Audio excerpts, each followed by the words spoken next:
support Roland Martin Unfiltered, be sure to join our Bring the Funk fan club. Every dollar that you give to us supports our daily digital show. There's only one daily digital show out here that keeps it black and keep it real. As Roland Martin Unfiltered. Support the Roland Martin Unfiltered daily digital show by going to RolandMartinUnfiltered.com.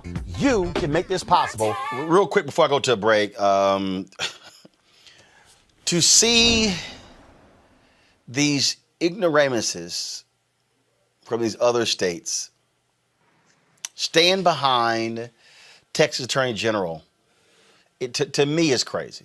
To me, it's unbelievably crazy. And what's even more hilarious, 106 House Republicans signed an amicus brief saying overturn the election. 106. Now, here's what I find to be funny, Reese. How in the hell can you be a member of Congress from Georgia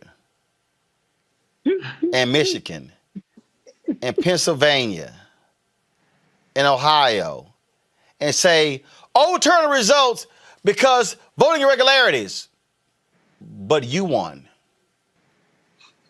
So all the votes in your race were cool, but it's the other race that was on the same ballot in your state that was bad. This is why, if you're Joe Biden, you can't trust none of these people. You can't sit down with these people.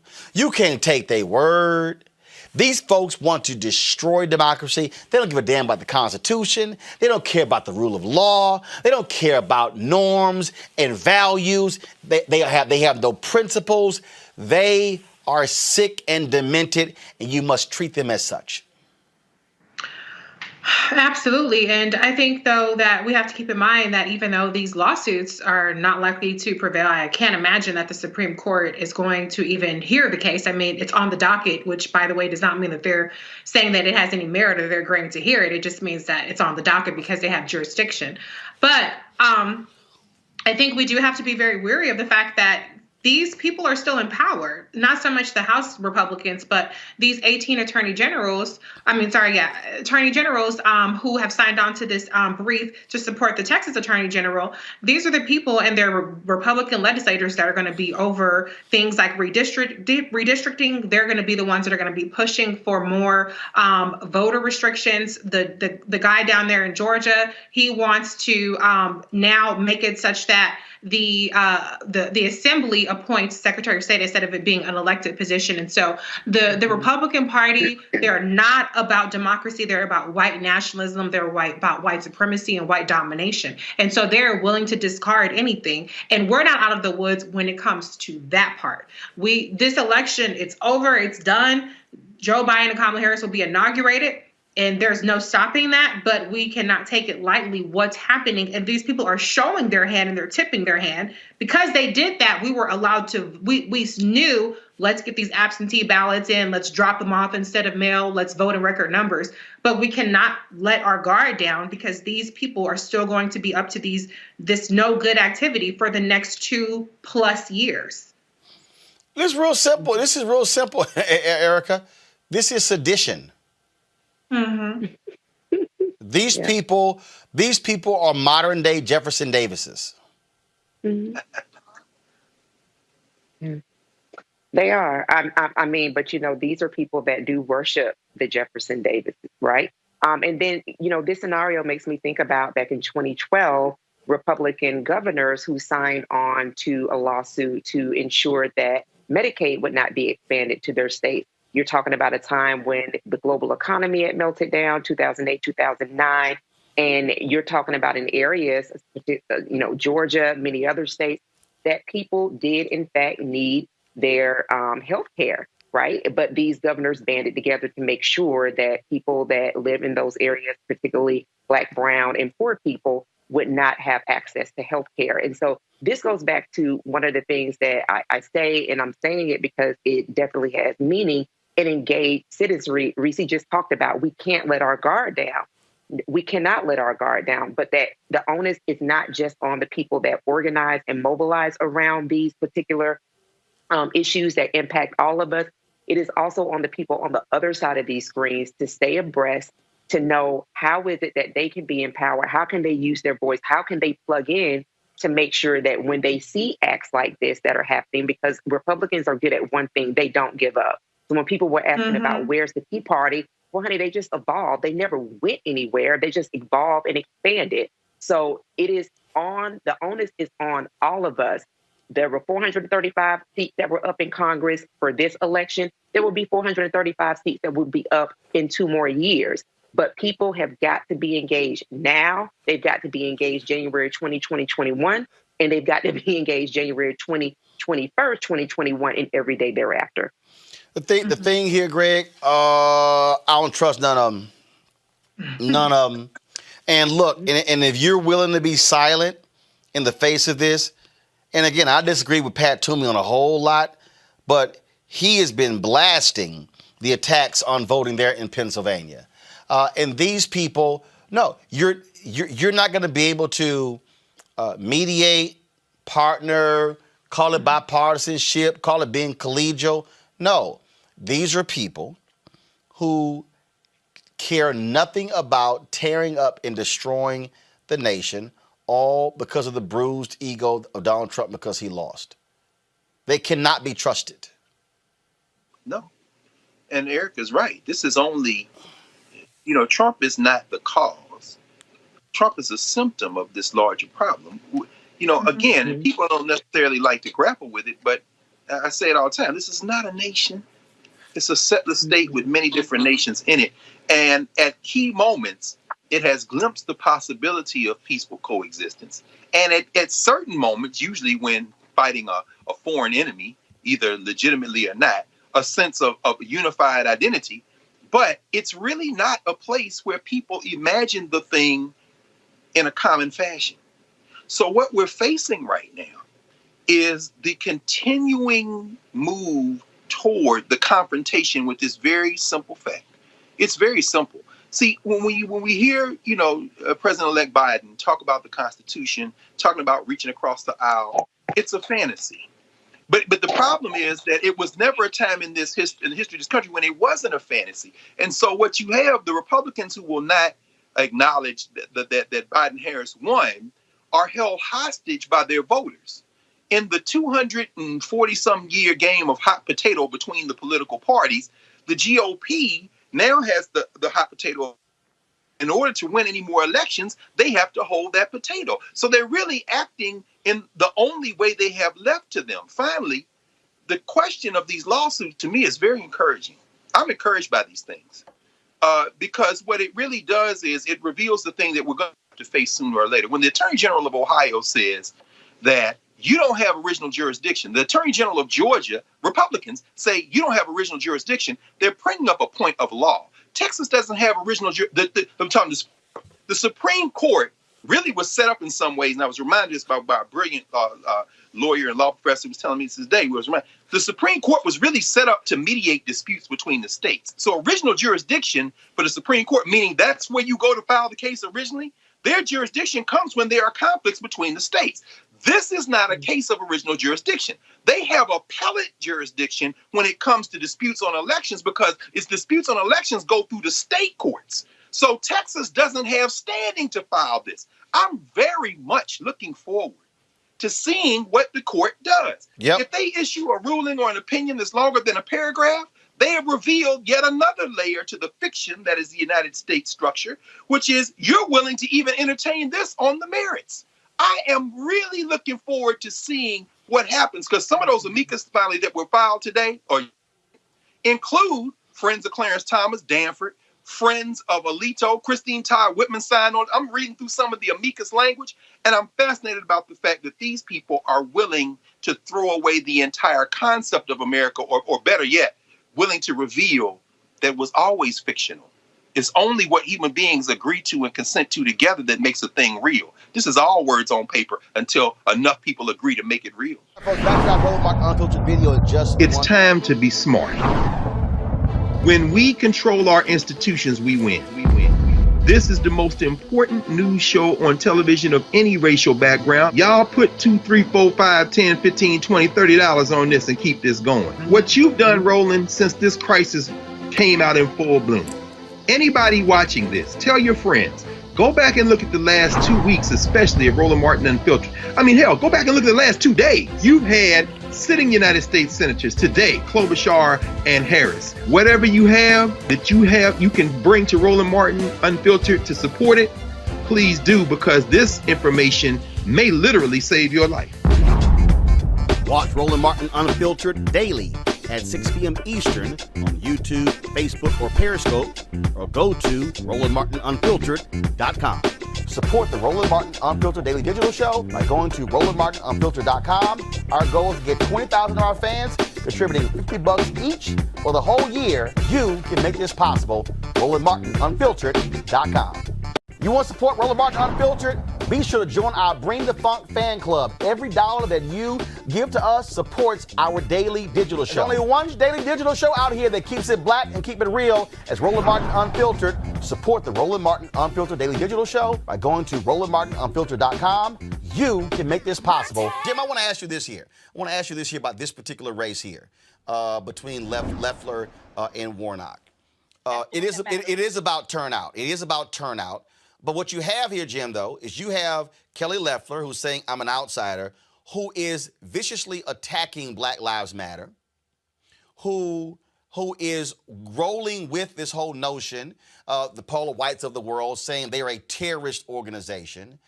And so Kelly Loeffler, I'm going to get your thoughts on it, her deal is, if I can scare the hell out of white voters as much as I can, by saying this man is a lover of terrorist organizations and Black Lives Matter.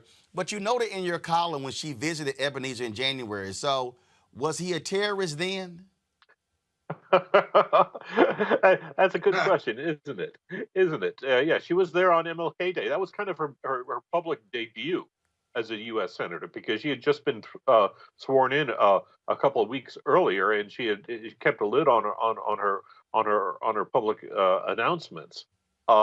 She was, at that point, she was being groomed as kind of a suburban-friendly replacement for Isaacson.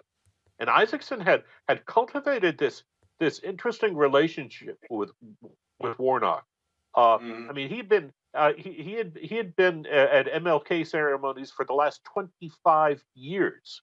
He was the most dependable Republican attendee, and sometimes he was the only Republican of note there. And it was kind of his statement, his very quiet statement that the Republican Party couldn't survive as a white-only party. And Loeffler was up there, and to kind of replace that, she said the right words. I mean, they were a little bit vague, but she carried that off well, relatively well. And ever since, she got tied up in that fight with Doug Collins for, from February really up into November. And then, man, her focus has been on Warnock. And yes, she is. Clearly, they have been going through years and years and years of Warnock sermons. I mean, the guy is out there. And in the case that I cited, they had to go back to 2011 to pick up on maybe just a slight lack of phrasing. America, you can't serve God and the military. That was the last 3 minutes of a 45-minute sermon, and if you listen to the front part of that, Roland, you've been to enough churches. You know what was being said. It was a matter of priority. Hell, my wife is a minister. My wife is a pastor. I know about preaching. Yeah, you serve God first, and then you go to your second to your second love. And that's all he was saying. That is all he was saying. And yes, that got twisted. And it's very clear that they're trying to do the same thing that they did with Jeremiah Wright and Obama in 2008.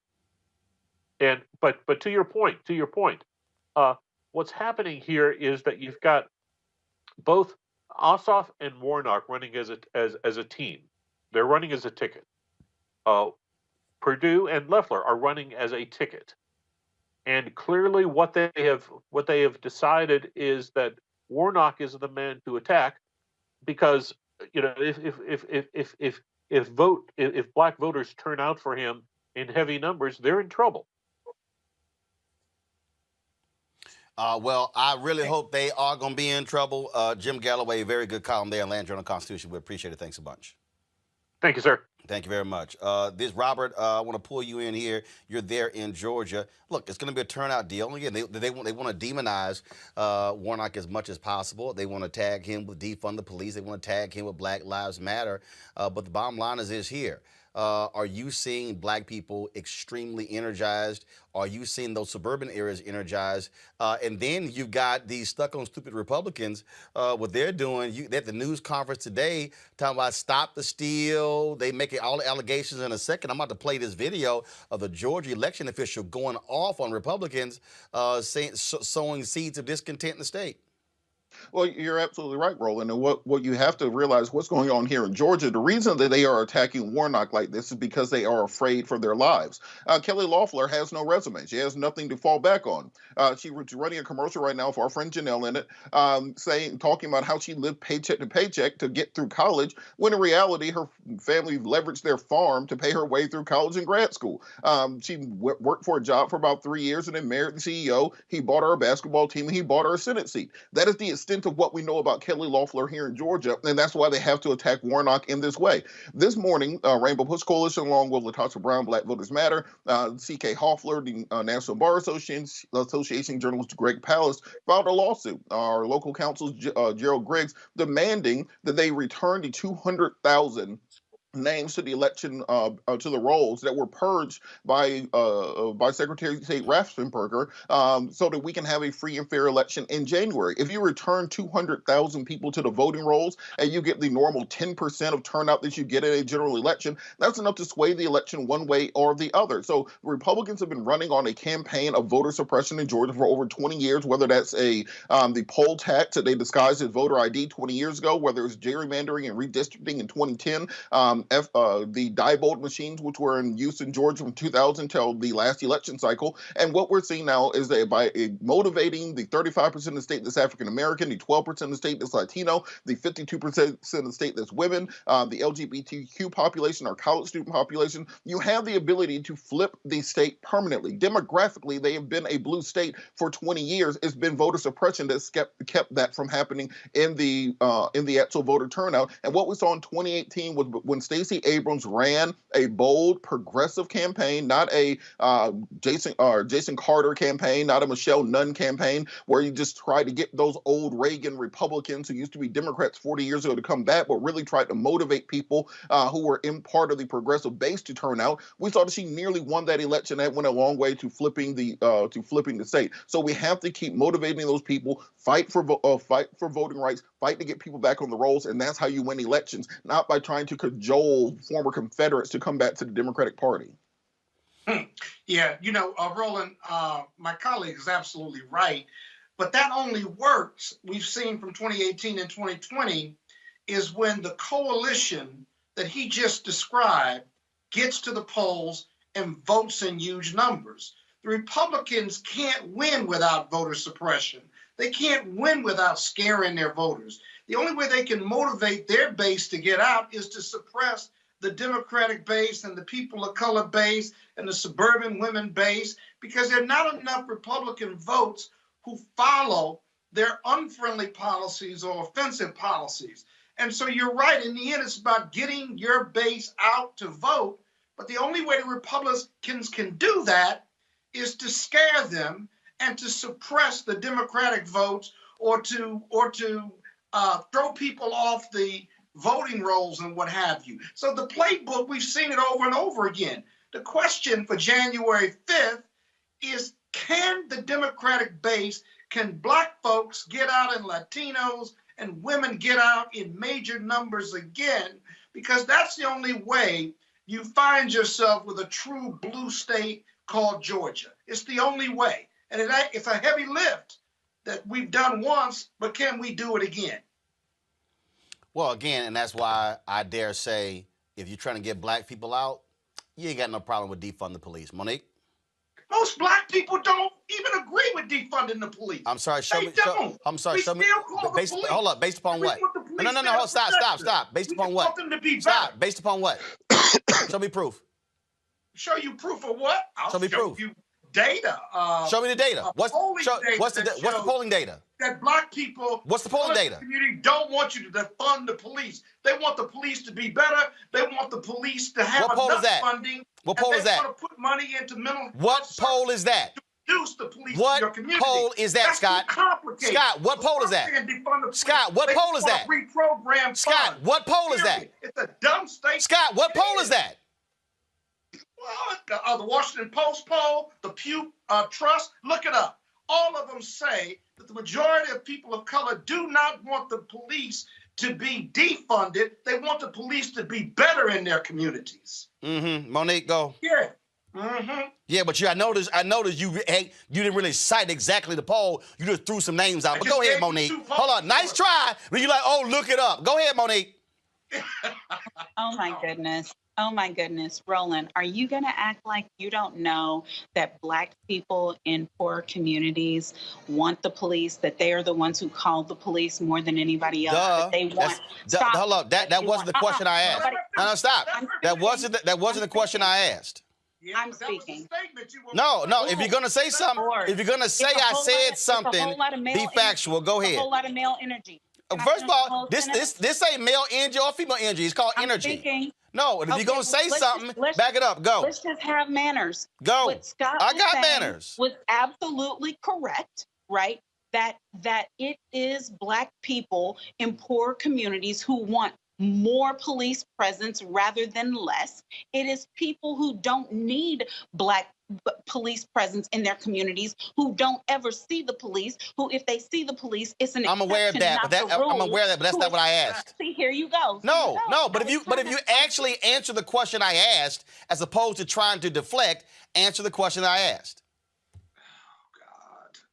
I believe I answered when I said, you know, and I know, as Scott said, that black people by and large want more police presence in poor neighborhoods than less. And the reason why we are saying defund is because we have an understanding through study, through empirical evidence, through science, that we can use less money and more community presence and smarter policing to get to a different result.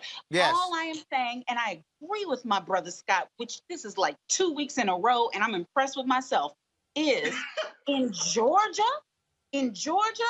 y'all scaring these people. And if you don't want Georgia, fine, go ahead. Stand, beat. They're not scaring them in Georgia. No, they're not. Defund the No, they're not.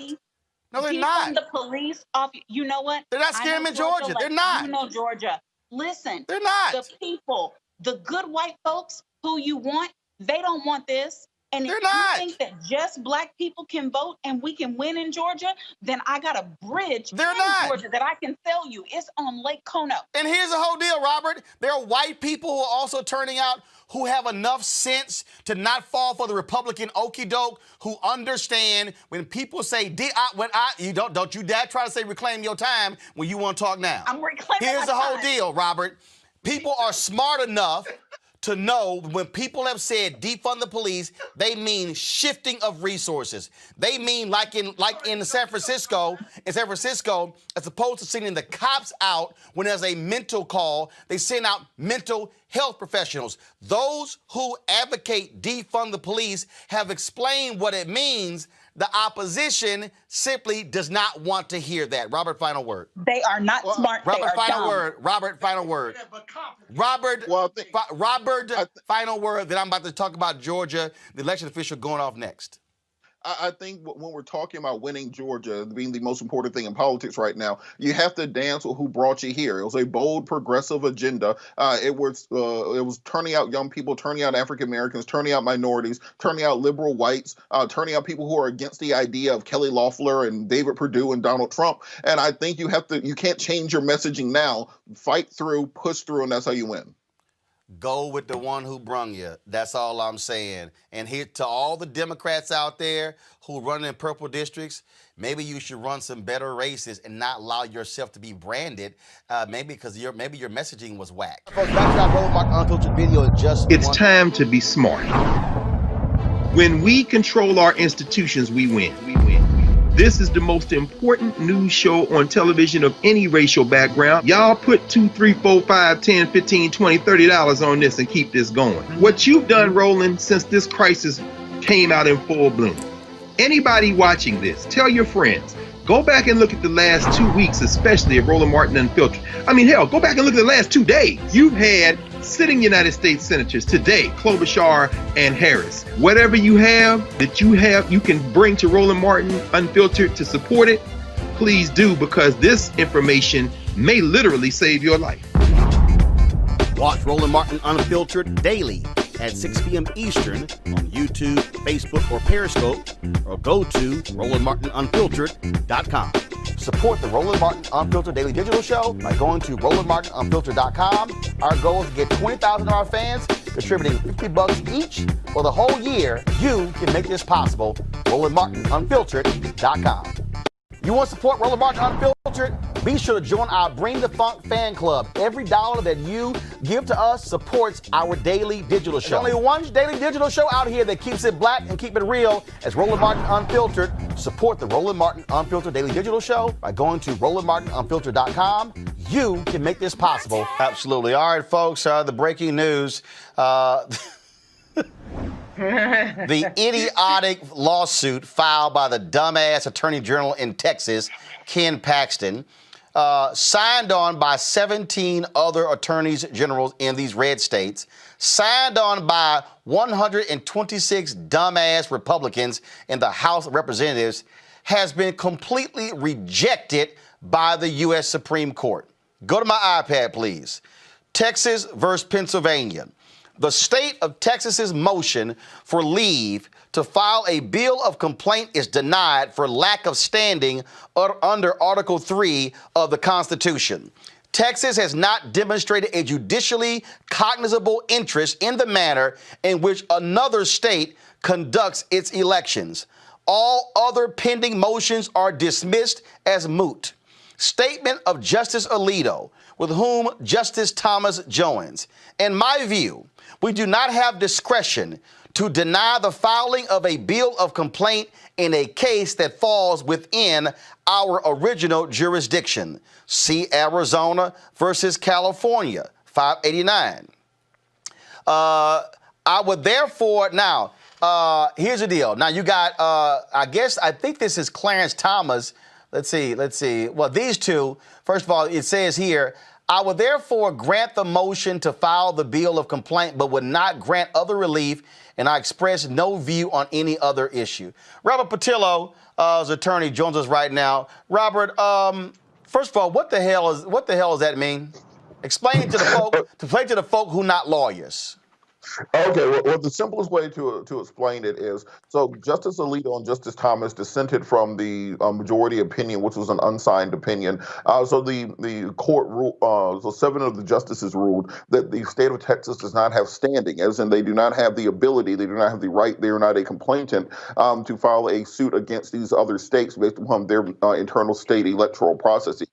So before getting to the arguments about Section 3, to the arguments about the Electors Clause, to the release which was sought by the president, they're setting down very clear precedents that states cannot interfere in the electoral processes of other states. So I think that's the most important part of the ruling. Secondarily, the fact that we've gone through these judicial confirmation proceedings, and Donald Trump has gotten 3 justices confirmed to the Supreme Court, and all 3 of those justices voted against the lawsuit.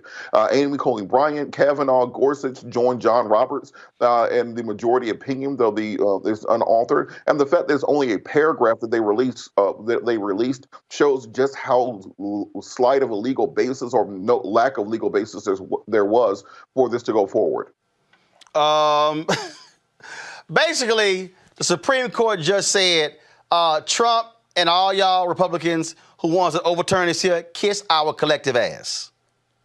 I wouldn't say that. What they are saying, however, is that this is not a case in controversy which is ripe for adjudication before the Supreme Court. The Supreme Court has original jurisdiction over conflicts between states, so it's normally water rights, so electrical use, border disputes, those sorts of things. The Supreme Court is saying that this isn't even a dispute that they can rule on because there is no dispute here. There is no underlying case for them to argue about, and therefore the state of Texas does not have. There's no controversy between Texas and Georgia. There's no controversy between Texas and Pennsylvania, and they're just not even standing there in order to file a lawsuit. So before even getting to the starting blocks, there's no ability of this court to even exert original jurisdiction over the matter.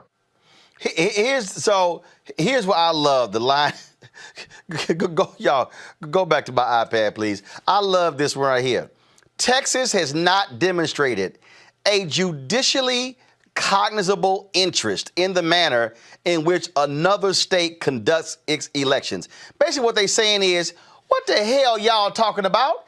Y'all can't, y'all ain't got no damn voice in what Georgia, Michigan, Pennsylvania does in their elections, just like they ain't got no voice in what you do in your damn state.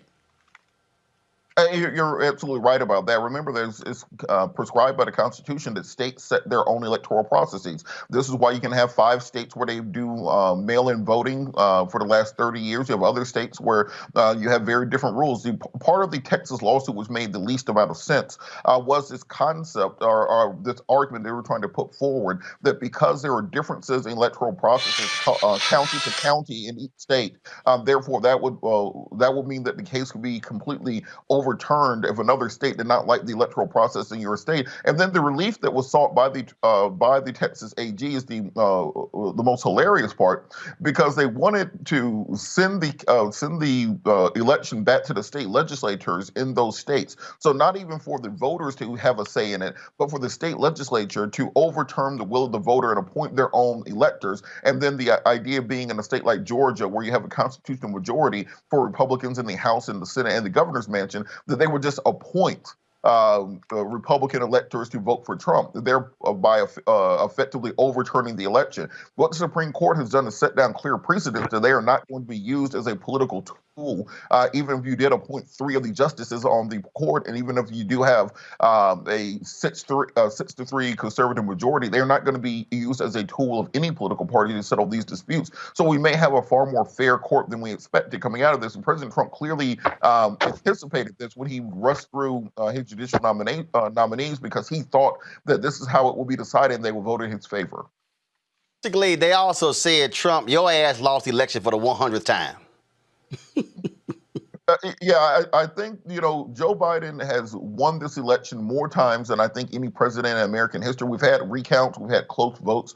This was not a close election. People have to remember that this was the election decided by 7 million votes. We're talking about 53% of the vote went to Biden. Even in the Electoral College, we're talking about 308 electors, something along those lines, 306 or 308 electors versus 232 for Donald Trump.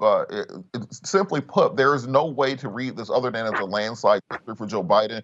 And this was officially the end of the end. All 50 states this week have certified the electoral results, including West Virginia, who's the last one to send theirs in. The election is over. Joe Biden's the president-elect, just as he was 5 weeks ago. And there's really nowhere else for President Trump to go as he tries to overturn the election. So what that really means is pack your ish and get the hell out. It's over. I think that's the clear mandate of the people. And remember, we haven't really had a mandate that many times in the last 20 years of American politics, whether it was Bush v. Gore being close in 2000, Bush v. Kerry was close in 2004. President Obama even barely beat Mitt Romney in many ways in 2012. Of course, 2016 was a razor-thin election. This is a clear mandate for Joe Biden going forward. All right, Rob Portillo, we appreciate it. Thanks a lot. Thank you. Lauren, I made the point to Congresswoman Val Demings. I don't want to hear a damn thing from not now 126 House Republicans. I don't want to hear Dan Crenshaw kiss my ass. Jim Jordan, kiss my ass. Kevin McCarthy, kiss my ass. All of them. I don't want to hear nothing about law and order, the Constitution, democracy, doing the right thing. Nothing. These leeches have absolutely sold their soul to Donald Trump, and none of them, only a handful of Republicans had the guts to say, man, go on with that bullshit. We ain't signing that damn amicus brief. We're not going to embarrass ourselves with that.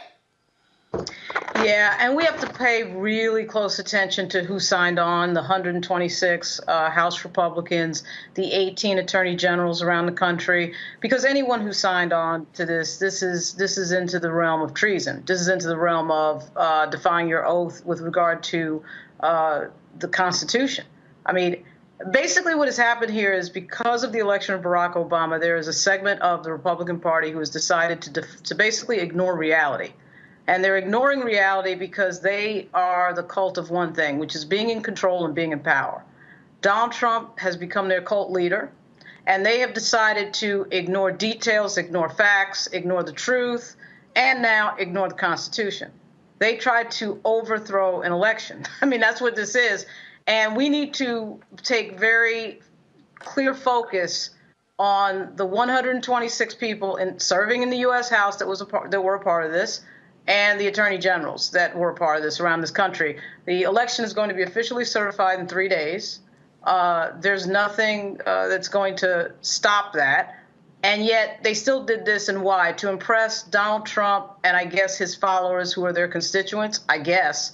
But it is a scary moment, even though it's good that the Supreme Court did what they did. It's a pretty scary moment to think that we have that many people serving the federal government and in state government who actually believed that this was somehow okay. And this is why you have to fight and not get complacent about these people, because they will do what they can get away with. They will do what they can get away with. Yeah, and Andrew, that's the real deal here. Caitlin Collins with CNN, she posted this. She's posted on Twitter. She said, quote, several Republicans who signed their names to the amicus brief for the Texas lawsuit understood it would likely quickly be shot down by the Supreme Court and only viewed it, like many other things in Trump's world, as a loyalty test. But Trump told people he thought he had prevailed. Andrew, I don't give a damn what they thought. These idiots cannot be trusted ever again.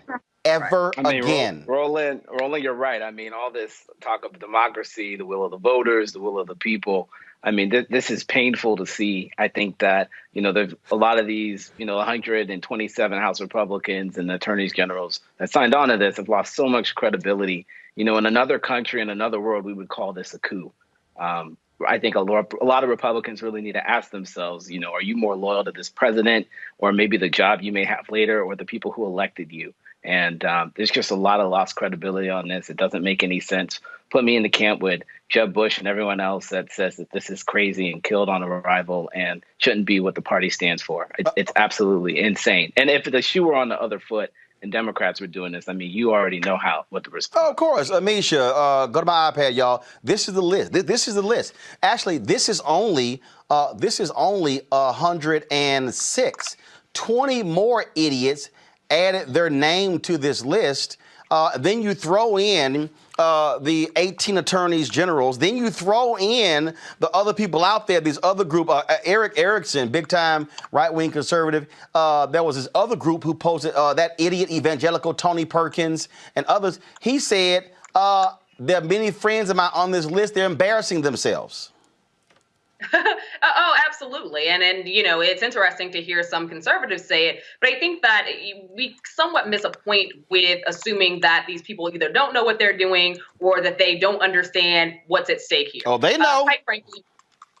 Quite frankly, many of the people who signed their names onto this amicus brief are people who are in districts where they were going to be loved and they consider to be Trump loyalists anyway. So they will get reelected.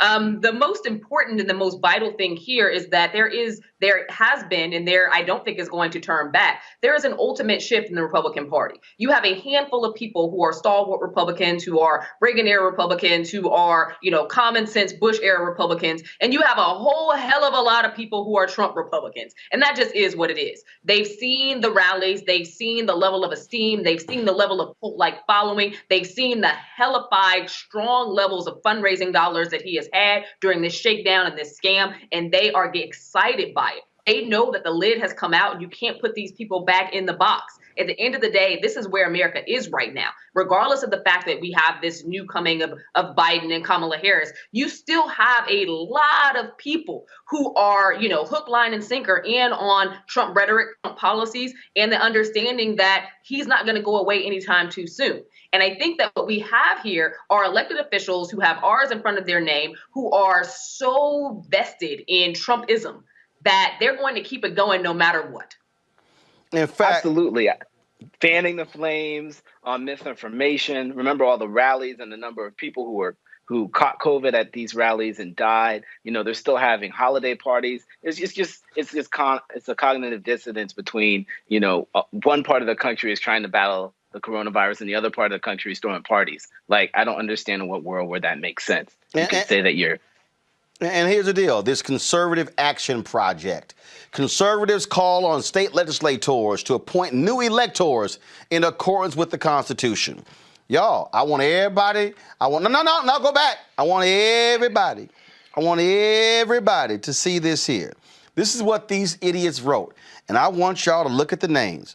It says, the evidence overwhelmingly shows officials in key battleground states, as the result of a coordinated pressure campaign by Democrats and allied groups, violated the Constitution, state and federal law, and changing mail-in voting rules that resulted in unlawful and invalid certifications of Biden victories. There is no doubt President Donald J. Trump is a lawful winner of the presidential election. Joe Biden is not president-elect. Look at these names. I want all y'all to look at them. That idiot from Judicial Watch, Thomas Fitton. That idiot, Tony Perkins from the Family Research Council. If you see them, cuss them out. You have my permission. You got that idiot, Brent Bozell, Media Research Center. You've got idiot, Ken Blackwell, okay, former Secretary of State of Ohio. The list goes on and on and on. David Bossie, yeah, that fool, Citizens United, all of them. Gary Bauer, former congressman, screw him too. You can just keep going. Look at all these names. All these people here should never, ever be put on television, listened to ever again, because they are absolutely stuck on stupid. Every single one of them. I'm going to show all their names before I move on, because, folks, this is the moment, and this is why I keep saying, Joe Biden, stop all that nonsense, how we can get along with them and how we can sit here and work with them. No, you can't work, Lauren, you can't work with none of these people. These people literally wanted to overthrow an election. They wanted to launch a coup. This is a failed coup attempt in the United States. They should be treated for sedition, for treason. And that should be the discussion. That should be where the discussion begins. I really cannot believe this whole effort to try and reach out. At some point, the Democratic Party has to understand you're not dealing with the mainstream moderate Republican Party of the Reagan era or the Bush Republican Party. You're dealing with some other iteration of Republican, which I actually do not think represents the majority of the Republican Party, but they are willing to go off the cliff of ending our democracy to have control. And their featuring argument in this moment was basically, because black voters decided this election, this thing is invalid. Because that group of people decided this election, Biden's election is invalid. That effectively was their underlying argument. They had targeted black votes that had decided this election and decided that, well, this is invalid because they effectively picked the next president. That and their misinformation campaign, their willingness to completely lie, their willingness to completely ignore facts and sort of just make up reality should tell you that there is no negotiation here, because you're not dealing with people who are accepting facts. They've just made up their own reality and they're doing what they want to do. And I'm really surprised that Joe Biden has not figured that out yet, because he's going to figure it out January 20.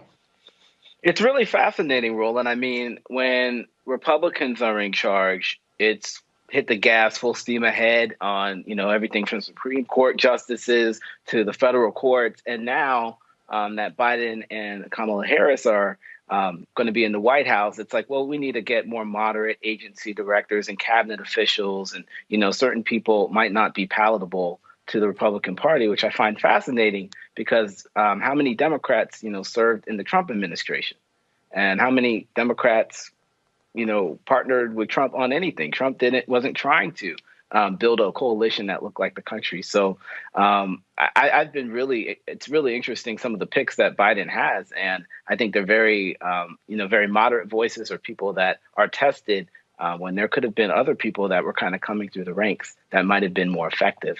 Well, but again, that's this dumb game Democrats play. Just like, okay, you never ever see Republicans say, yeah, we're going to entertain appointing conservatives, Republicans to our cabinet. They're like, hell no, we're going to appoint damn Republicans. Only Democrats get stuck on stupid with that. Oh, let's have somebody. Why did they do that, Let's have somebody. Because here's the deal. Democrats want to play by the rules. No, we have rules and norms. Damn that. Here's my deal. If I'm in a fight, if I'm sitting in a boxing match, all right, and the person I'm fighting picks up a 2x4 and swings it at me, I'm not going to say, no, I'm going to abide by the rules of boxing. No, I'm going to grab a 2x4 and beat your ass. That's what I'm going to do. I mean, we see it all the time, Roland. I mean, Democrats, they almost lost the House. How does that happen? State legislative seats, they lost hundreds of state legislative seats when redistricting and census is going to come on. Like, is anybody thinking about that? It's called when you play nice. I don't believe in playing nice. Again, Michelle Obama said, when they go low, we go high. No, when they go low, we go lower. You kneecap them. You stab. Do you want to win or not? You kneecap them. You stab them in the ankles. You slice the bottom of their feet. You cut their toes off. If they go lower than that, fine. Hell yeah. Right. If they hit you in the knee, you cut off their damn ankles.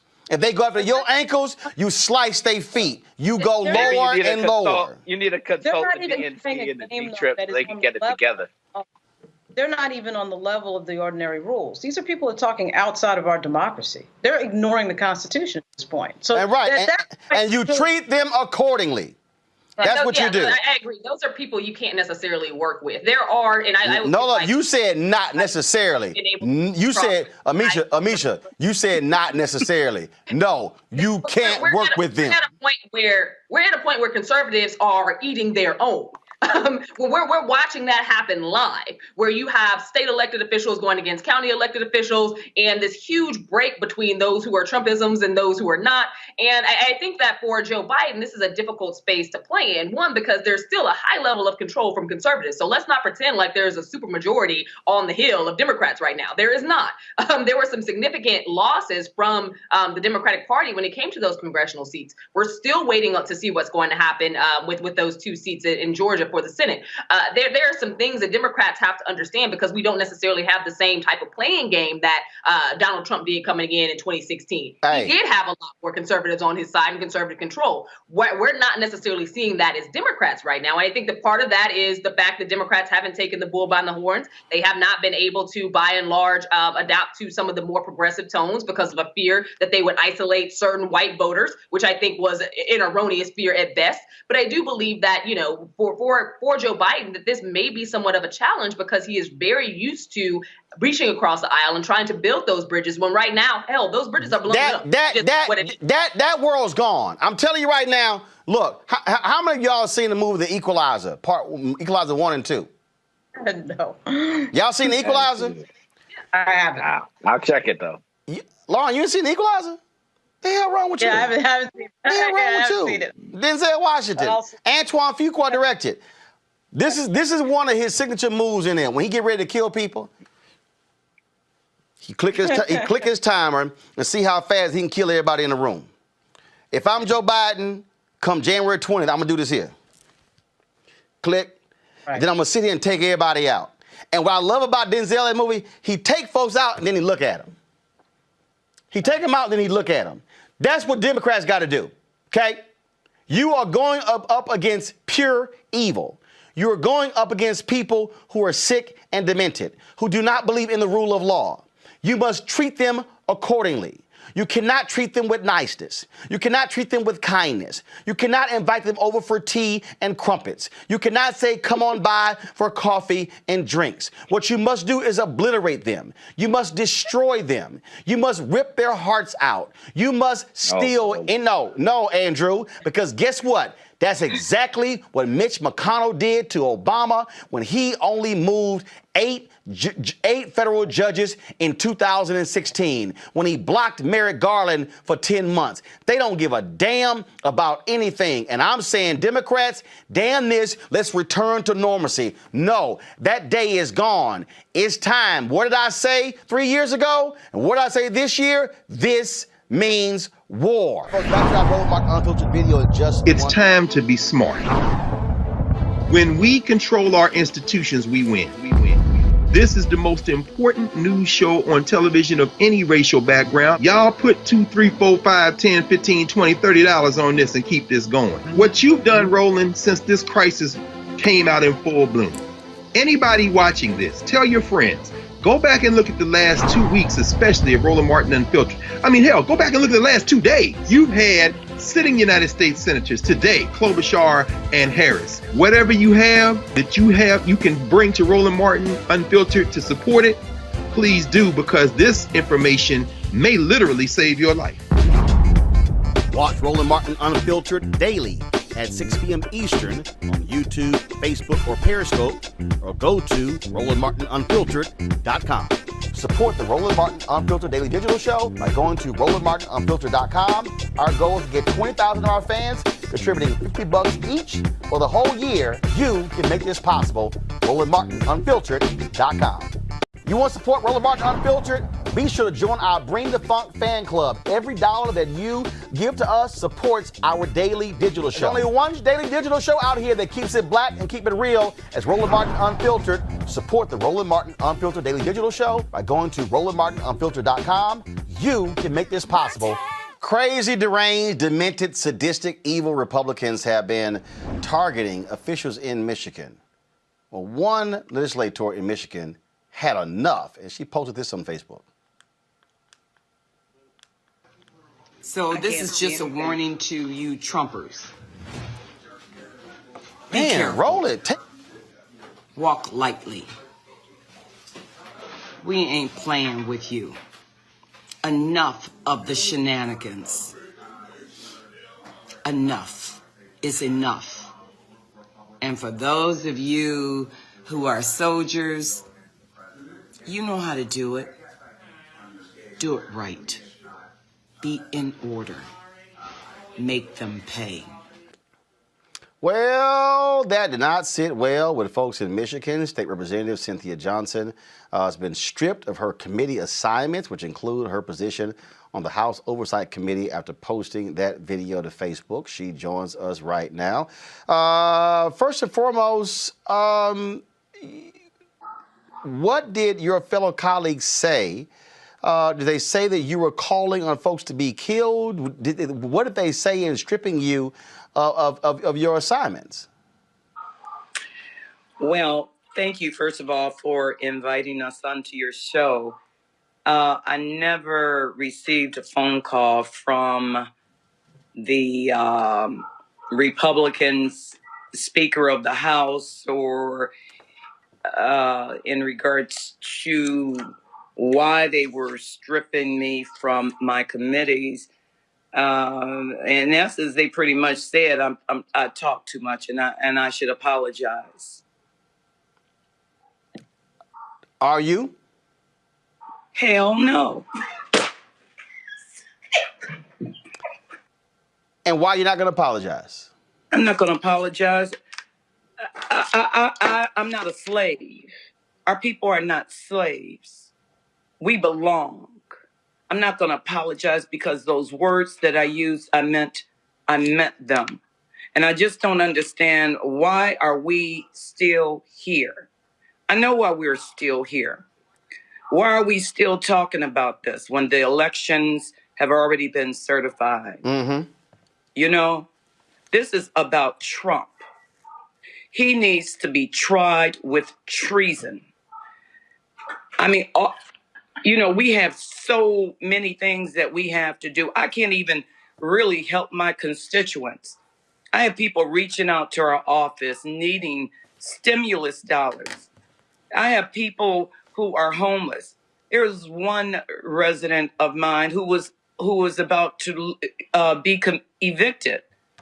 I had to ask my staff, stop everything, even though we were going through all of this. Make sure this woman doesn't get evicted. So, here we have Black businesses that are being disenfranchised. Yet we have to continue to go down this rabbit hole. This is crazy stuff. So, no, I will not apologize for anything that I have said. My office has received over 7,000 emails. They can't even do their work. They can't even really help the constituents. They're trying, and I want to say hats off to my staff, both Tanae Hankins and Abigail Plum-Perrins. They have been amazing, just wonderful. And enough really is enough. We're not putting up with this. We're not going to continue to put up with the bullshit. Explain to my audience, you talk about those phone calls. Folks have been saying you should be lynched, you should be killed. What kind of what other stuff have they been saying? And did the Republican Speaker of the House address any of that? Offer you security? Offer your staff security? No, not one time. Not one time. But I'll tell you what, the FBI is very involved. My local authorities, local Detroit, very involved. The Capitol Police, very involved. So, but as far as the leadership is the Republican leadership, not one time did they call to say, what can we do to help you? They haven't even put out a statement. The only statement that they put out to say that all of those attacks on me are wrong. All of those attacks on you are racist. They're wrong. They shouldn't do it. They shouldn't talk about putting crosses on your grass. But you shouldn't have said what you said. I had the audacity, a Black woman, I had the audacity to question white men and white women. How dare you question us, Miss Cynthia A. Johnson? Who do you think you are? You're an uppity nigga. That's what I've been told. But do I care about whether or not what you think of me? I don't care what you think of me. But you're going to do right by my people. We're going to stop all this bullshit in the Democratic Party, the leadership. And I don't know who was that person who said one thing about the Democratic Party is that they placate to white people. They do. The Democratic Party also placates because they're concerned about their constituents. How about this, everybody? How about we just all do the right thing for all of our constituents?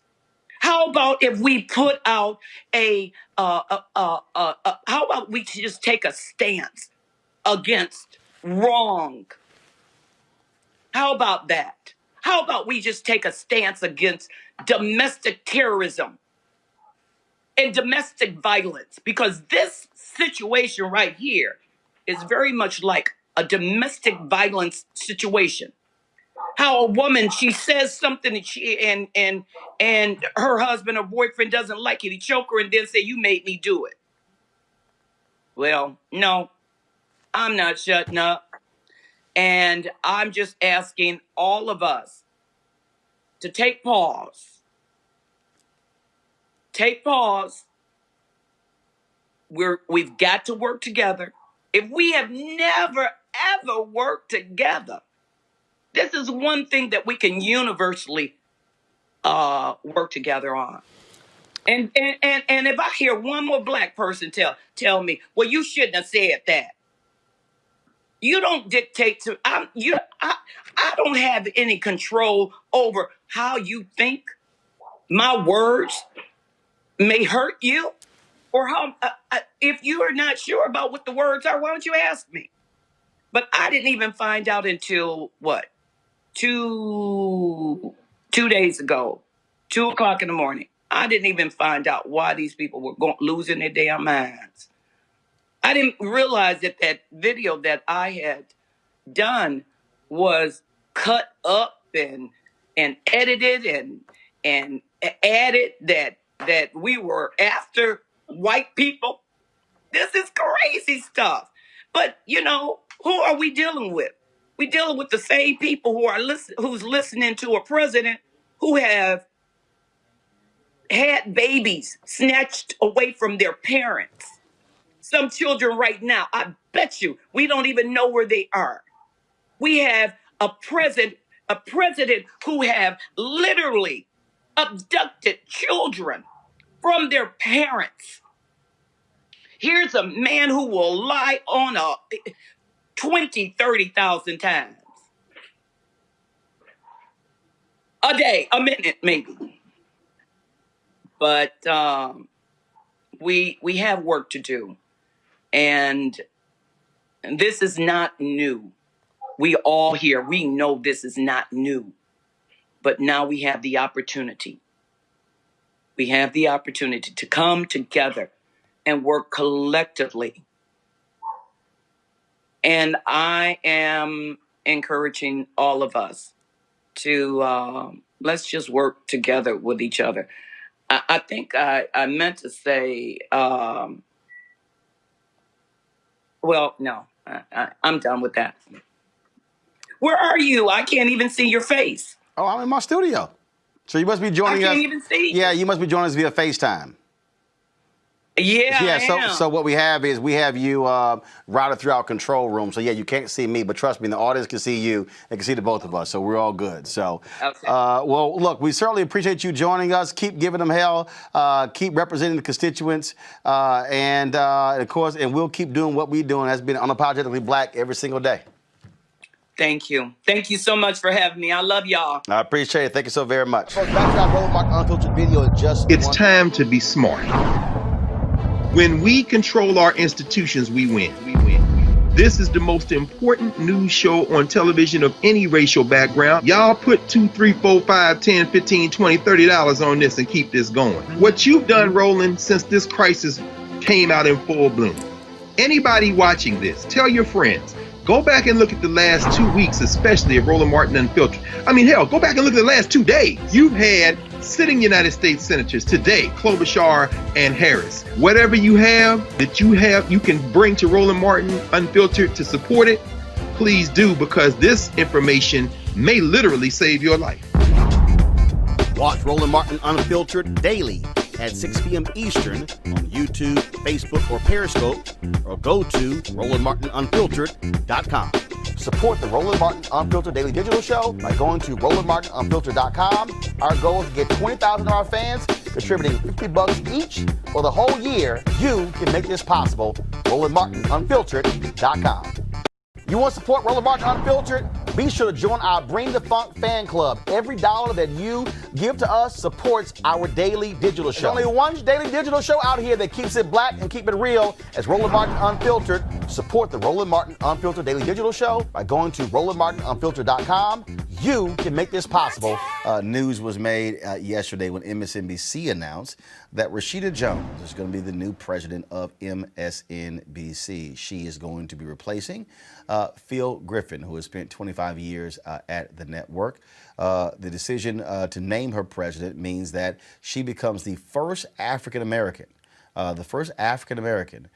to run a major news. I didn't say first black female executive. In the history of news, no African-American has ever run a network news division. Not one, okay? Not one. And so what's important here, what are we showing here? I don't thank you. What was that? All right, so just keep it on Rashida. So here's the deal with this right here, with what's happening here. If you look at the numbers, Look at the numbers. At CBS News right now, Kim Godwin is the number 2 at CBS News. Mark Whitaker, who was awful at CNN, I was there. He was a number 2 at CNN as the managing editor. He was awful, okay? And I got no problem saying it. So when you look at these networks, you have never had an African-American who has ascended to run a news network. Now, let me unpack this. Candace. It is absolutely, I'm a huge believer. It's important that we are in all of these places. But what we're talking about here, and this is why this is important. This is important, Candace, because this is an operational role. Okay? And the reason that is important is because for long, if you go back to the Kerner Commission report in 1968, where they examined the race riots in 67, they said there were two nations, one black, one white, and they called on the media to diversify. So for the longest, African Americans have talked about the excitement of seeing faces on the air. And so recently they announced that Jonathan Capehart, Tiffany Cross are going to be hosting weekend shows, one on Saturday, one on Sunday on MSNBC. As the Vice President Digital for the National Association of Black Journalists, I have been making the point that it's the operational roles important. Because why is that? Because Rashida Jones as president becomes the person who picks who goes on the air. Right. That's what the power is. She will be controlling the daily news meeting in terms of what the direction is for the network, digital and linear, all day. And so, and that's the thing that because see, every day when I'm looking at Deadline.com, I'm looking at Variety and the Hollywood Reporter, and I'm looking at The Wrap, and I'm looking at all of these different positions that are being hired at Netflix and Warner Media and Disney. I'm looking at the faces, and the reality is this here. There are very few black faces who are hired in these operational roles. Oh, no. I get, so-and-so got a development deal over here at this network, and so-and-so got this deal over here. And let me tell you something right now. And I get it. I need people to understand that people say, oh, yeah, but Stephen A. making $8 million a year at ESPN, and Robin Roberts is making $15 million at Good Morning America. Mm-hmm. Guess what the executives are making? Mm-hmm. And they don't have to worry about hair and makeup and how their nails look and what people are saying about them. And they can do those jobs, man, until they're 70, 75, 80, make it go on. They are operating in the millions. That's where we begin to understand the power dynamic. And so I think for a lot of us, it's great to see the faces being hired on air, which is important. But we had better focus on also challenging these companies to make sure we're getting hired for the power positions, and that's the operational jobs. Candace, go ahead. Absolutely. Roland, I teach TV, and I put a lot of African-American men and women out in the field to be reporters and to be in newsrooms. They tell me the same thing all the time.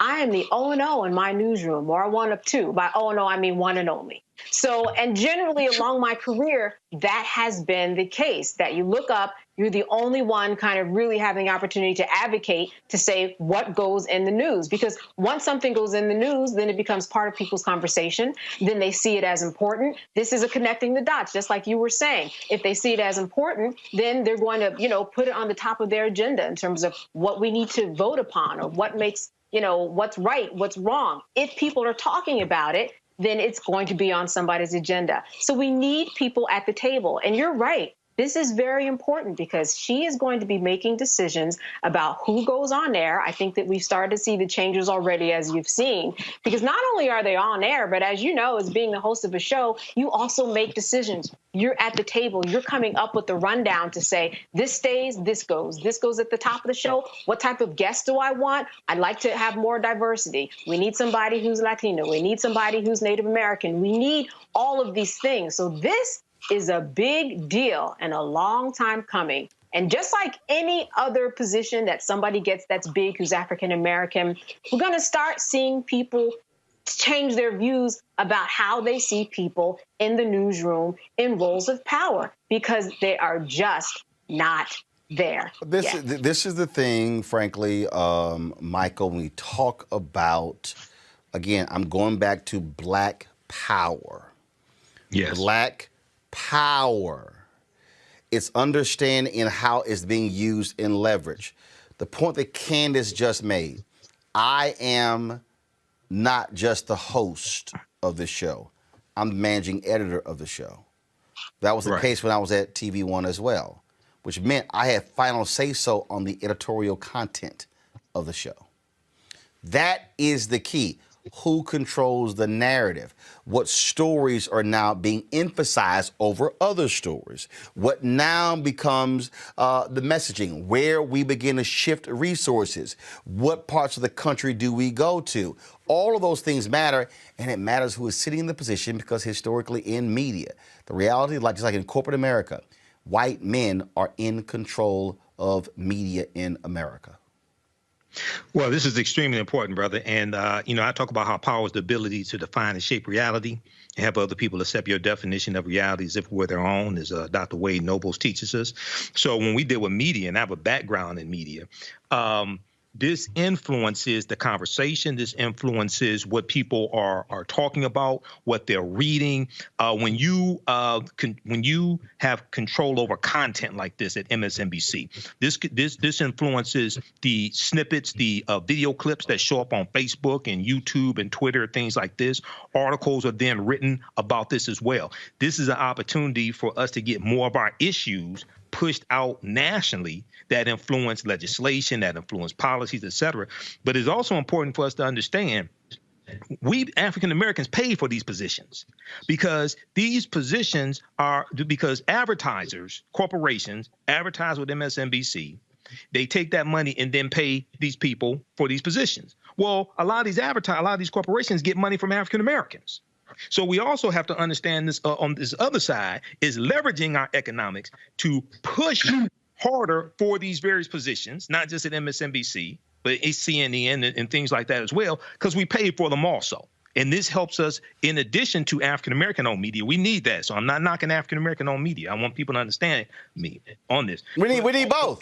We need both. We need both because we pay for them.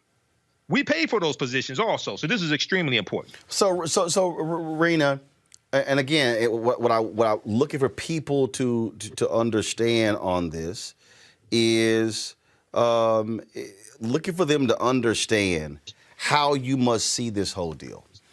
Understand, and again, I go back to power. Who is in power? How power is being controlled, how power is being defined. Because now, having Rashida Jones sitting in the position of president, now it's who are the contributors? That's right. Who are the correspondents? Who are the executive producers? Who are the senior producers? Who are the line producers? Who are the associate producers? Who are the interns? And again, all those things matter. And now you're able to now bring that. And this is where also, with a Rashida Jones being in as president, and this is the key, and see, this is why I need people to understand, everybody out there, when y'all, because I go back to 2009, when I criticized the Obama White House for the lack of black people in the press office, because I say it is who's a junior now becomes a senior in the next administration. And so what then happens is when Rashida Jones comes in now as president, she can now install her own team. That's right. And so guess what? What if all of a sudden Rashida Jones goes, well, you know what? My vice presidents and my EVPs and my SVPs, I want more black people. I want more Latino people. Now I'm assembling my own team. Now, folks, listen, what that now does is Rashida now is positioning the next wave of senior black and Latino executives where other companies then begin to hire. So if all of a sudden, if her team of 20 execs are mostly white, she comes in and all of a sudden it's now 50, 60% or more people of color because Jeff Zucker's out at CNN, When Warner Media gives him the boot, they're going to be looking to play. Who do we hire? The reason we are never in position for the power positions is because we never ascend to a senior level. And so that's why you got to have black people who, when they do get power, they are committed to saying, I'm not going to be the only one. And they're going to say, I'm going to hold that door open. Damn, hold it open. I'm going to go blow the hinges off. And so now all of a sudden, you're able to build capacity because you now have the power position. That's right. Media has such an impact on our lives, as we've seen over the years. I mean, it's just grown and grown. And how we see the world is shaped by major networks like MSNBC. So I just want to take a pause here and say that when I saw this news about Rashida, I actually ended up shedding a couple tears. And I really get goosebumps because it's just so big. It's so big. I was celebrating this whole time the Biden-Harris transition as it goes along, and they're naming women and people of color, and they're really changing what the executive branch looks like because there's been such little diversity. And then I look at news and I see this beautiful black woman who seriously is going to be a power player that is setting the narrative for years to come. It just makes me so happy having become a part of all this, not as a journalist in any way, but as an opinion contributor, as an expert guest. I have to say, number one, my hat's off to you, Roland. I met you in 2017. I started coming here on your show. And in 2018, I was invited on MSNBC, and I've been going there since June of 2018. You create a pipeline. Media needs a pipeline, and we can't do it unless it's all done this way. So yes, there needs to be black media, as equally as important as Rashida being named president over at MSNBC. This is all of an above effort. Yep. Because what it does really at the end of the day, it lifts others as we rise. And because I started coming on this show, I've met so many incredible people that have lifted me in my rise. And I am trying to look back and do the same, because this is the thing. If we don't tell our stories, there's somebody out there telling them for us, and they're not being told authentically. Yep. And frankly, then the nation is being done a disservice because we don't have the nation's diversity, the growing diversity of the American electorate reflected in how our news is given to us. Because people often think that, look, the news is spoon-fed to us through a variety of outlets these days. Some of that's true. Actually, a large bit of that is true. But there remains these fundamental shifts in news. And one of the greatest ones is in how opinion contributors and expert guests like myself routinely join broadcast journalists on air to augment conversation. Right. And that's really important for average Americans to know, is that I'm not out there giving you a factual take. I'm giving you an opinion take. Yep. And so when we realize how media works for us, then we became a more engaged, informed citizenry, and the country is better off for it. And just one last thing about lifting others as you rise, because I see what Cesar Conde, who was named the chairman of NBC Universal Group back in May of this year, I see that he's really doing good on his promise and his commitment. He set a goal of having a 50% diverse workforce across his division back in July, and I think this is really monumental with Rashida at the helm there. We're going to see some shifts. It's not just about who's appearing on air, it's about when they're appearing on air as well. So allow me to make this final point to pick up on what Rita said when she talked about pipeline. When you are intentional with it. And no, go back to the panel, because I'm doing this for a reason. Okay, so you see the announcement, Tiffany Cross getting the show on MSNBC. Here's how she got on TV One.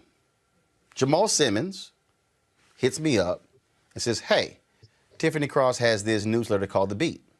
He said, man, she'd be great for your show. I was like, all right, cool. So then we booked her.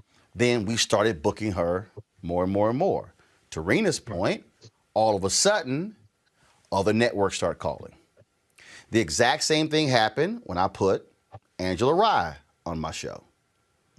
I just sat there. I got a television on right here. I keep it on. I just saw Paul Butler, legal analyst on MSNBC. Right. Y'all, go to YouTube.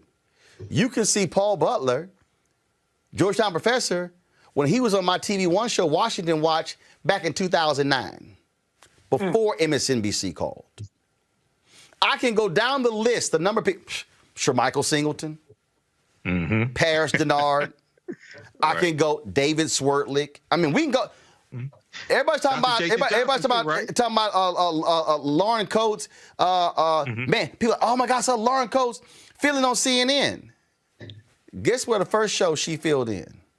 My TV One show. What I'm trying to get everybody to understand is the issue is not, yay, a black executive. The issue is, how do we as African Americans, when we are in a position of power, create the opportunity for others who would ordinarily be ignored to be able to come into the door? I spent 6 years, I need y'all watch and understand. I spent 6 years at CNN, and I watched how contributors got blocked. I watched how great voices never got a shot.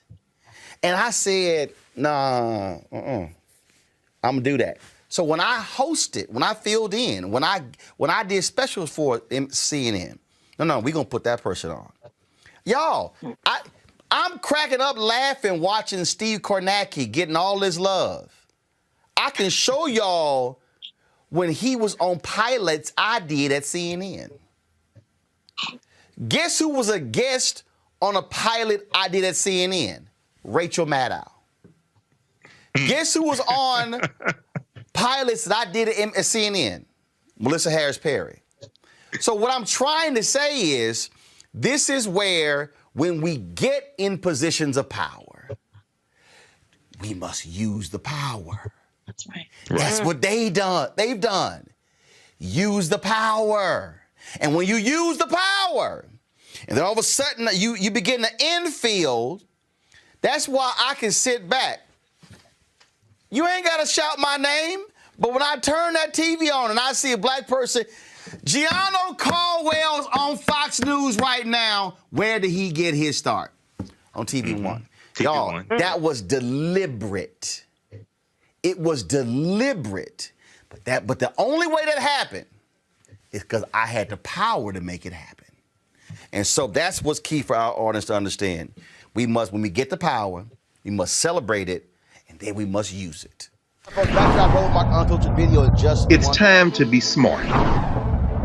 When we control our institutions, we win. This is the most important news show on television of any racial background. Y'all put $2, $3, $4, $5, $10, $15, $20, $30 on this and keep this going. What you've done, Roland, since this crisis came out in full bloom. Anybody watching this, tell your friends. Go back and look at the last 2 weeks, especially of Roland Martin Unfiltered. I mean, hell, go back and look at the last 2 days. You've had sitting United States senators today, Klobuchar and Harris. Whatever you have that you can bring to Roland Martin Unfiltered to support it, please do, because this information may literally save your life. Watch Roland Martin Unfiltered daily at 6 p.m. Eastern on YouTube, Facebook, or Periscope, or go to RolandMartinUnfiltered.com.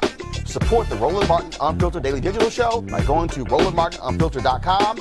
Our goal is to get 20,000 of our fans contributing $50 each for the whole year. You can make this possible. RolandMartinUnfiltered.com.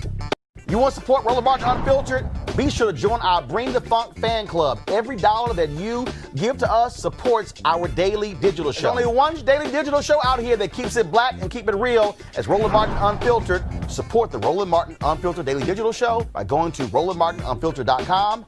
You can make this possible. As of today, there are 15.5 million cases of COVID-19 in the United States.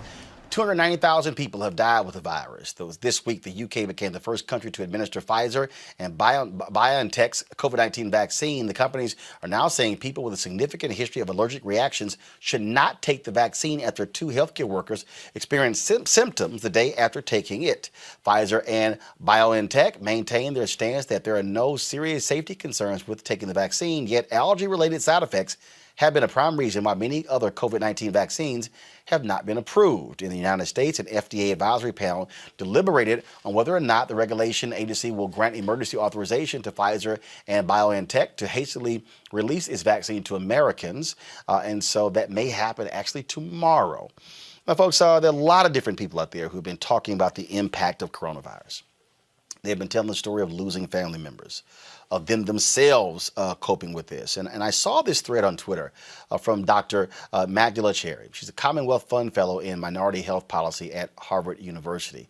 And it really was just stunning what you laid out, Doc. Glad to have you here on Roland Martin Unfiltered. Share with our folks just how devastating and difficult this coronavirus has been on you, your family, not just your family, but also the medical community. Absolutely. Thank you for having me, Roland. I really appreciate you elevating my family story, and even more than that, elevating the experience of healthcare workers everywhere, honestly, not just in America, but across the world. It's been life-altering. Every time I hear people say, I can't wait to go back to normal, I think they forget that families like myself normal doesn't exist for us anymore. I now have 2 empty seats that I'll never have back. And my father passed away on Easter Sunday, April 12th of this year. Mom passed away May 1st. After that, that was Mother's Day without them, my brother's birthday without them, Father's Day without them, my birthday without them, my sister's birthday without them, and now the holidays. It's real. It's real, and it's a real journey to try to not only stay safe, reconcile with the fact that people don't think this pandemic is real, but then also as a physician, as a healthcare worker, reliving a lot of trauma from what I faced working on the front lines. And when you talk about that trauma, I've talked to other doctors, and look, there have been a lot of people who have quit the medical profession because of what they have witnessed over the last 6 months. Right. So let's step back before the pandemic. The research has shown, if we're talking about physicians that are at a higher rate of suicide. A lot of people don't know that. And at our higher rates of burnout. So a study that was done in 2018 showed that physicians, especially those that are working in the emergency room, in primary care and critical care, are at over 40% risk of burning out. That was pre-pandemic. That's just the stress of being a doctor and seeing patients and losing patients because you connect to them.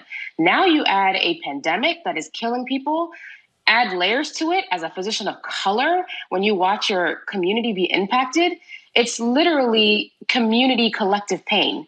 And you have to hide that every day and keep going. And in the physician profession, we don't value mental health. We don't talk about it. So now you're just compounding issues on top of issues, and no one's really hearing our side. We're not heroes. We're human beings, and people need to remember that. And what was interesting as we look at these folks who yell and scream about masks, they say stuff doesn't work. They get all upset when say, well, if these lockdowns don't work. There was some Republican who was on the floor of the U.S. House screaming, lockdowns have failed. No, lockdowns have only failed because dumbasses refuse to listen. Right. And so here's the reality. We have not had a public health response. I'm just going to flat out say it and call it what it is, okay? So it's one thing to have PPE. It's one thing to have all the experts talking. But to say that we have had in our country a unified public health response, we have not. Now let's take it the next step further. To say that we have had a response that put those that are the most vulnerable first, because that is where we should have started, in our communities that were most vulnerable, with our essential workers who are working in transportation, who are working in the hospitals, who are working in the supermarkets. That is where we should have started. If we did this right, it would not have been this bad. It's just plain and simple. So when you're saying it doesn't work, we didn't do it right. And at a cost now, where we're now 9 months in, people are getting restless. People are tired. I understand. It's been months since people have seen their family. There's so much uncertainty. We don't know what's happening. Things aren't clear. And let's be honest, there's a mistrust of our healthcare system. I get why people are getting restless, but it's not a matter of it not working. We never started, and we failed to do it right. One of the things that I found to be interesting, this happened. Here's a perfect example. This happened today on Fox News, where one of the contributors on this show talked about their failure to even bring up the fact that 3,000 people have died in one day. More people died due to COVID than on 9/11. And Right. and Harris Faulkner, I know Harris, got indignant because all the woman was doing was bringing up something that was truthful. Well, listen to this. Yeah, I mean, we're 43 minutes into this show, and we haven't mentioned yet that 3,000 Americans died yesterday, more than on 9/11. And every day for a while, we're going to have that many American deaths. And so I agree that the regulations should be driven by science. I've always said that. And I've also always said that outdoor is much safer than indoor. So I don't want people putting in place regulations that aren't driven by the science. But I think that there are public health officials and leaders in this country who are drowning, and their people are dying, and they are trying everything, and they're not always perfect, and it doesn't always, some people don't like them, and they do hurt businesses. They're trying to help businesses. Congress should be doing more to help businesses. But as we debate these regulations, we cannot lose sight of the tragedy that is unfolding every single day in this country, in large part because people want to go about life as normal, and a lot of people don't want to wear masks, even though the evidence is overwhelming that they save lives. Well, Los Angeles. Dagan, can I just quickly say, because I feel like, Marie, you took a shot at us there. And maybe you felt like it was necessary, I don't know. But if you don't think that our hearts are big enough to mourn for the people whom we have lost during this pandemic, what exactly are you trying to say? That is offensive, and it is not true. It is not true. But the best way to protect those people that we love so much is to make sure that the decisions that we make give them longevity after the pandemic as well, and to get what we do right based on the science, not just, oh my gosh, the numbers are ballooning. Let's just destroy everything in the process of trying to save it. You're right, we have learned a lot. It didn't just happen 9 days ago. It's been months now. The scientists are teaching us, again, new stuff. Let's live by that. But please, keep your judgment someplace where you know you can fact check it, because you can't see my heart. And trust me when I tell you, it hurts all of us to lose those Americans and people around the world.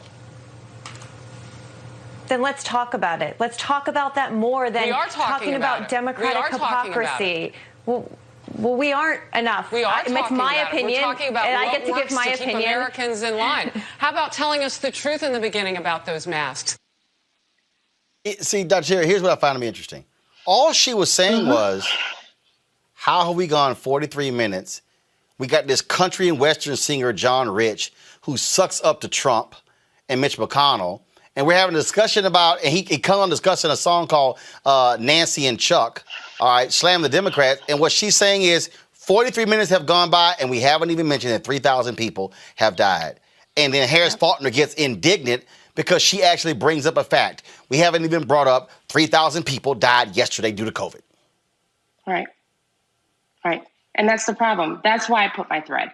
I have colleagues who are in the hospital, who are working, who are stressed, who are going home crying, who are separating themselves from their family, who are getting frustrated. A lot of them are now seeing the Thanksgiving surge, the people who didn't listen and had big gatherings, and now they're spiking. Those numbers are coming in.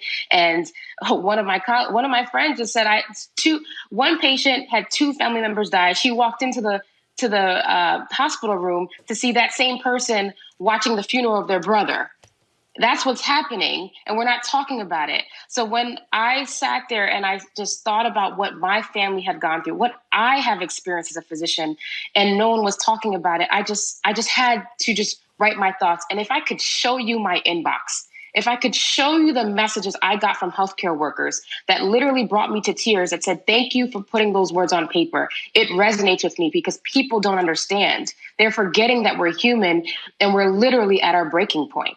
So when we don't bring the numbers up, we're disrespecting the people who are sacrificing every single day and putting their lives on the line. This was a graphic Samuel L. Jackson posted on his Instagram page. And it says, deadlier days in American history. Number 1 was the Galveston Hurricane, 8,000. I think that's supposed to be Vietnam. Number 2, 3,600. 9/11, 2,977. Last Thursday, 2,861. Last Wednesday, 2,762. Last Tuesday, 2,461. Last Friday, 2,439. Pearl Harbor, 2,403. It's ridiculous. It's ridiculous. And like I said, like for families like myself, this is every day I'm waking up and I'm pushing myself because I won't see my mother again. Like she's not with me. My father is not with me. I'm trying to remember memories of them because if you would have told me I was losing both my parents in a span of 3 weeks in a pandemic because we don't care, and we specifically don't care about Black and brown individuals and communities, it tells us a lot about our values. Dr. Magdalena Cherry, we certainly appreciate it. Thanks for joining us. Thank you for having me. Bring back my panel here. It's very interesting when you still look at this response, when you have this idiot, this absolute idiot, praise me for Operation Warp Speed. Dude, you failed miserably. And to see these people, Reese, I mean, when you see these idiotic Republicans, when you see these folks surround the home of going after the governor, the Secretary of State, and they're attacking folks, and they're how dare you about the mask? And I'm just sitting there going, and again, okay, if you want to die, go right ahead, knock yourself out. But they're literally killing others, and the response is, oh, y'all going to destroy the economy in doing so. Well, you know what? If you have no people, you ain't going to have an economy. Yeah, unfortunately, it seems like their message of being anti-science and anti-intervention is working, because we're seeing polls out. One of my friends sent it to me, a recent Ipsos poll where people are less concerned. 9% of the numbers have dropped by 9 points of Americans that are concerned, whether it's very concerned or somewhat concerned about COVID, despite the fact that these numbers have been skyrocketing every single day, with each day practically setting a new record for the most number of deaths in America from any kind of situation. And so we still have a lot of work to do. The vaccines are not a silver bullet, because it's going to take at minimum 6 months before we even get, a majority of the population vaccinated, if people do choose to vaccinate, which there is a lot of understandable mistrust of vaccines, but then there's a lot of just also pure stupidity when it comes to these vaccines. And unfortunately, we have a shared public health a stake in this, and so we can't afford for just people to just be stupid on their own time, because that impacts us. So we have to keep masking, we have to keep social distancing. And the last thing I do want to say, that I want to address something I saw Fabulous today. He wrote a post, and he said the most dangerous profession in America is a Black male rapper.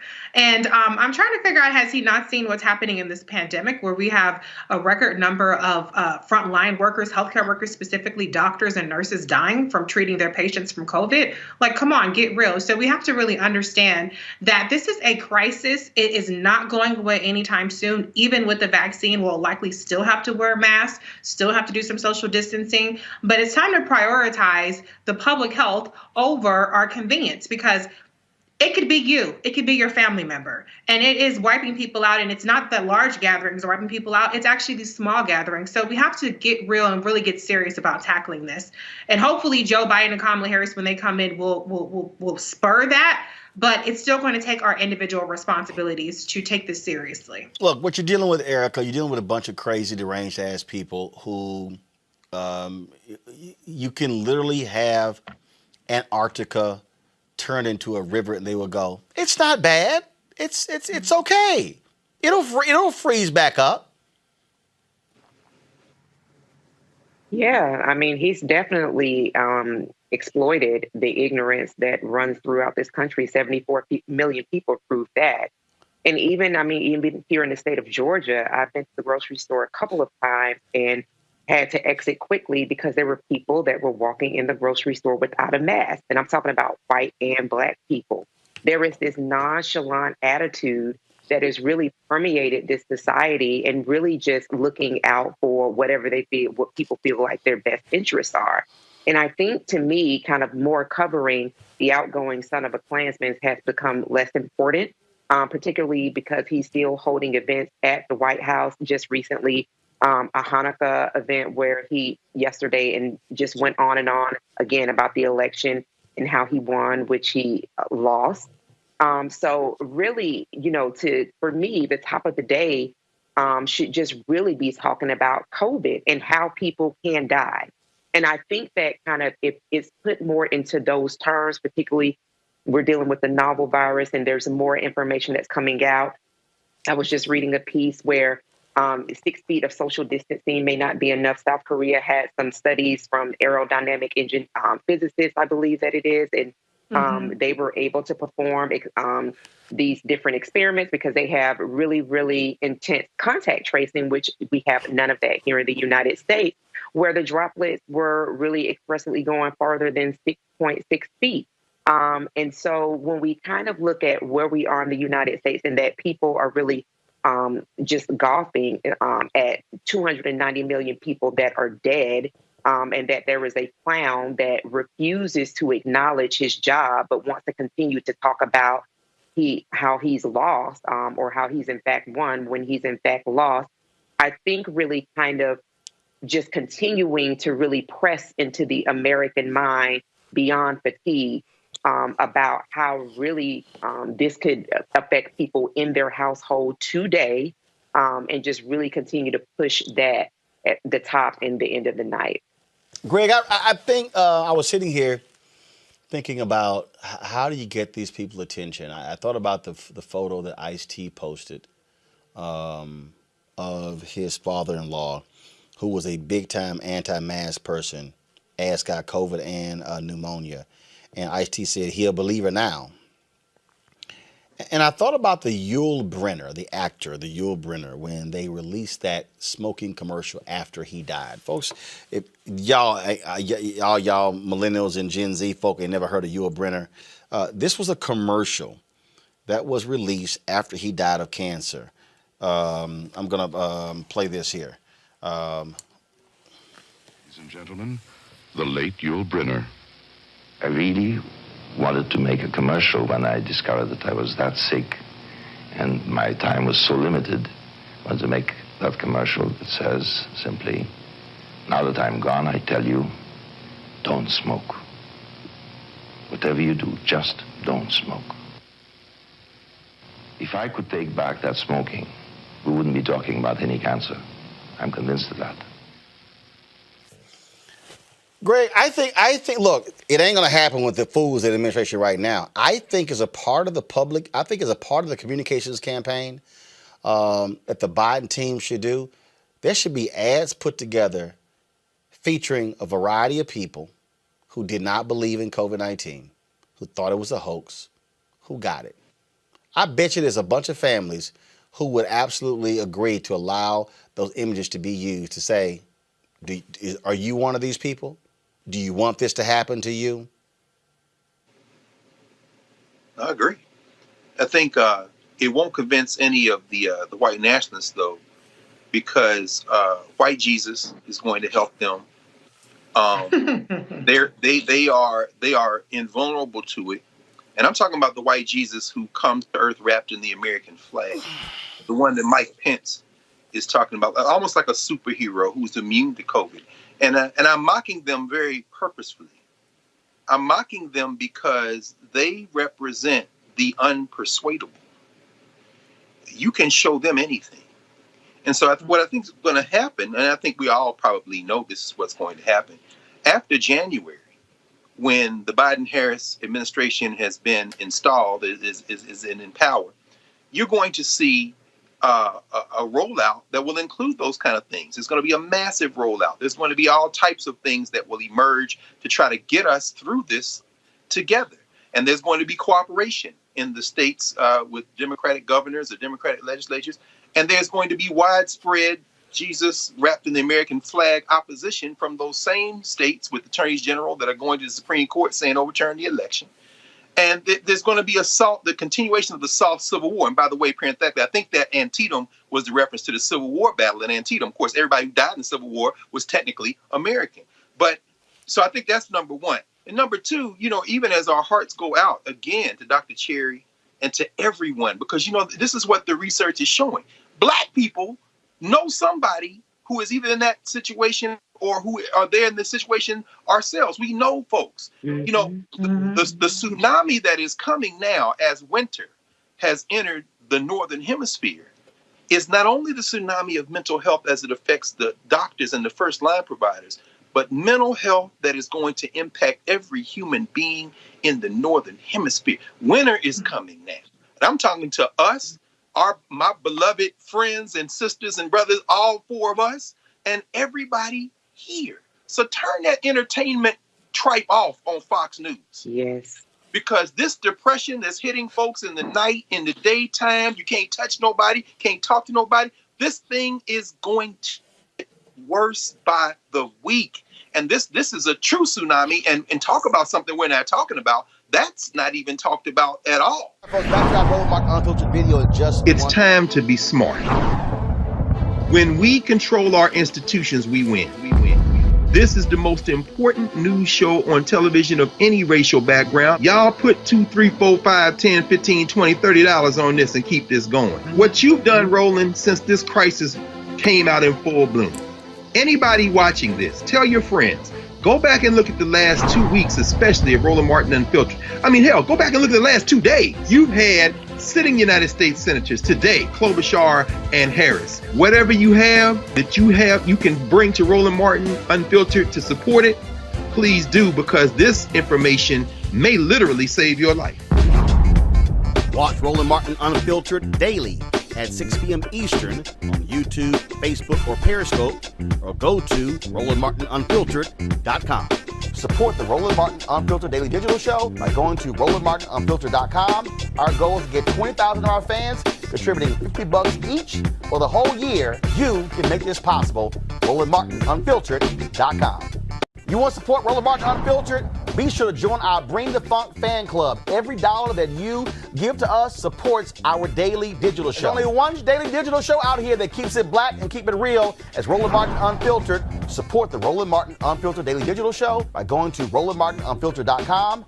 You can make this possible. Joe Biden, President-elect Joe Biden, is going to name as his Secretary of Defense retired four-star general, excuse me 1 second, folks, Lloyd Austin as his Secretary of Defense. Again, that is a huge decision there. Lloyd Austin retired a couple of years ago. He is one of the few African Americans to ever ascend to the rank of four-star. He used to head the Central Command, the United States Central Command, a major military leader. He, of course, someone who we had on our show talking about the issue of COVID early on. And so here is, so you should be able to see right now. All of the agencies in the government have to work together under the direction. Retired four-star General Lloyd Austin when he was on Roland Martin Unfiltered. Again, he is someone with an impressive background in military, spent a number of decades serving in the U.S. Army, but he is going to, this is let me tell you something, a serious individual with an impeccable resume, a commanding man, and so that is a major deal there, Joseph Williams, that Joe Biden has chosen for one of his significant national security positions, Lloyd Austin, to be in that position. There were a lot of people. They were talking about Jay Johnson, who was under the head of Department of Homeland Security under Obama. But Lloyd Austin becomes the first African-American ever to be the Secretary of Defense for the United States. That is big news there, Joseph. Yes, a big shout out to Joe Biden, who's actually keeping a campaign promise here with this one. He said that he was going to create a cabinet that was as diverse as anyone has ever seen in the history of the United States. And this was a significant pick. Not only do you have one of the first African-American four-stars in the U.S. military coming aboard as the Secretary of Defense, but you have someone with impeccable credentials, as you said, somebody who is almost guaranteed to get conferred by the Senate, and who will bring a different perspective to this job. So I think it's a major pick. I know that Biden was under some pressure over the last few days to continue picking minorities for this position. He was under pressure to get picks, an African American for one of the big four, and this is a big one. So I think that people can look to this as a sign that Biden is trying to keep his commitment to African American voters. The question remains whether or not this continues on with the rest of his cabinet picks. You have a significant number of African Americans who have served in the United States military, Julian. A number of those folks. You've had black four-star generals. We've had many of them on our show as well. But to see an African American ascend to become Secretary of Defense. Remember, retired four-star General Colin Powell, he served as National Security Advisor, also Secretary of State. You had Condoleezza Rice, who was Secretary of State, but you've never had an African American over the nation's military. That is a big deal. When you talk about a presidential cabinet, of the top four positions, if you will, when they're making their picks, frankly, Vice President, Secretary of State, Secretary of Defense ranks among the top four positions of any presidential cabinet. You know, that's what the challenge has been, is to make sure that there were African Americans in the statutory cabinet. And the statutory cabinet does not include economic advisors. It does not include EPA. There are 12 cabinet positions that are laid out, and this is one of the top four. So this is extraordinarily significant. And it also does speak to Biden's ability to choose as he would. There was enormous pressure for white women to choose a white woman who had been involved in defense issues. I was just watching something earlier today where we were told that, you know, this woman had more experience than anybody else, you know, with all the neck rolls. And I forgot the woman's name. Yes. You're talking about, now I got Michelle you, Julian. You talk about Michelle Flournoy, who served in the Obama administration. And there were a lot of people who were saying that she could become the first female Secretary of Defense. Lloyd Austin, retired four-star General Lloyd Austin, will become the first African-American Secretary of Defense under Biden. But, you know, the tension that this white woman put out there, the commentator, was frankly to me offensive. She basically said that black people had gotten ahead in the military more quickly than women had, so that women needed the greater claim. I just hope that as Brother Biden attempts to build a diverse cabinet, that we don't set constituencies apart from each other, although we already see some of it. African American versus Latino, women versus African American. And what we have to trust Joe Biden about, and I say this uneasily because, you know, Roland, I don't trust white folks but so much. But what we have to trust him about is a judgment to balance this cabinet. And I think so far, I'm willing to do that. Teresa. It's about time. We've always been at the front lines of defense, and now we have an African-American leader who will be telling us where the defense needs to go in order to protect the country that we built. So I think it is going along with Biden's and Kamala's plans in order to diversify their cabinet, but also it gives the American people hope that change is, yes, coming, but we have a president that is listening and a cabinet that is willing to do the work on day one. And again, we're talking about a huge budget. Frankly, the United States spends more on defense than the next 10 countries combined.